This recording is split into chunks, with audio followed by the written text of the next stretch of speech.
শুধু দর্শকবৃন্দ, আপনারা দেখছেন একে নিউজ বাংলা। 2024 লোকসভা ঘোষণা করে দিয়েছে ইলেকশন কমিশন। সেই সঙ্গে সঙ্গে শুরু হয়েছে ভোটের হিংসা। আমরা দেখতে পাচ্ছি যে বিক্ষিপ্তভাবে পশ্চিমবাংলায় কিছু কিছু জায়গায় ভোট হিংসা চলছে এবং অভিযোগ শাসক দলের দিকে। আমরা দেখলাম যে গতকাল গোসবা, পাঠানখালী যারা আইএসএফ করেন, যারা আইএসএফের কর্মী সমর্থক আছে, তাদের উপরে বিভিন্নভাবে হামলা এবং তাদেরকে বিভিন্নভাবে ঠেট দেওয়া হচ্ছে।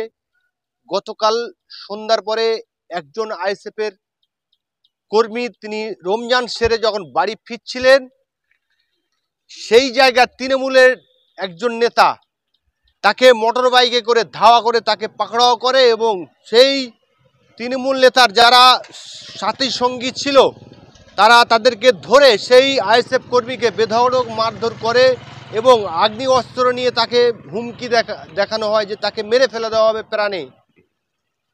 এমতো অবস্থায় কোনো রকমে সেই আইএসএফ কর্মী প্রাণ বাঁচিয়ে 4 কিলোমিটার দৌড়ে অন্য এক আইএসএফ কর্মীর সাহায্য নিয়ে গোসবা প্রাথমিক স্বাস্থ্য কেন্দ্রে গিয়ে স্বাস্থ্য মেডিকেল করেন এবং থানাতে গিয়ে অভিযোগ জানান।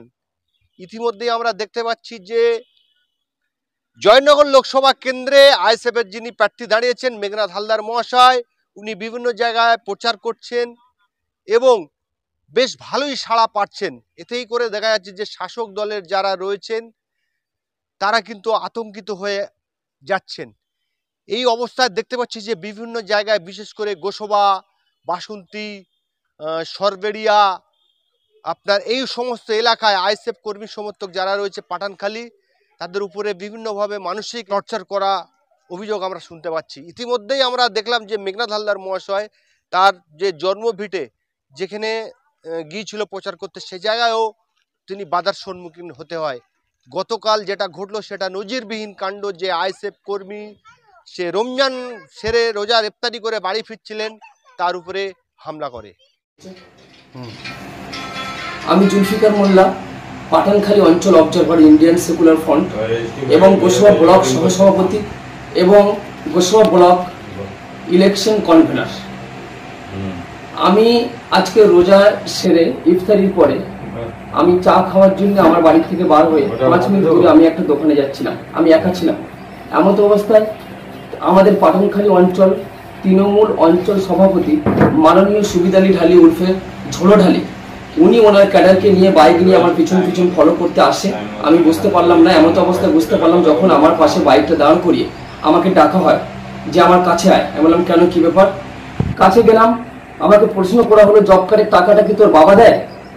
আমি এমন অবস্থা বললাম কেন, কি হয়েছে আমাকে বলো। তখন আমার গালে চড় মারে এবং গাড়ির থেকে নেমে উগ্রপন্থী মেজাজে আমার পেটে ঘুষি, পিঠে ঘুষি, অকথ্য ভাষায় যখন মারামারি করে, ওনার সঙ্গে ওনার যে গার্ড ছিল সে পিছন থেকে লেবে আমাকে মার খাওয়ানোর জন্য পিছন থেকে ধরে রেখেছিল।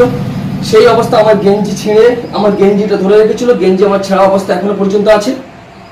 আমি আপনাদের আমার গেঞ্জিটা ছেঁড়া আমি দেখাচ্ছি এবং আমি ওই অবস্থায় আমার নিজের প্রাণনাশের হুমকি, পিস্তল দেখিয়ে আমার প্রাণনাশের হুমকি দেখায়। সেই অবস্থা আমি আমার নিজের প্রাণকে বাঁচানোর জন্য কোনো রকম আমি সিদ্ধান্ত করি, আমি ছুটতে আরম্ভ করি।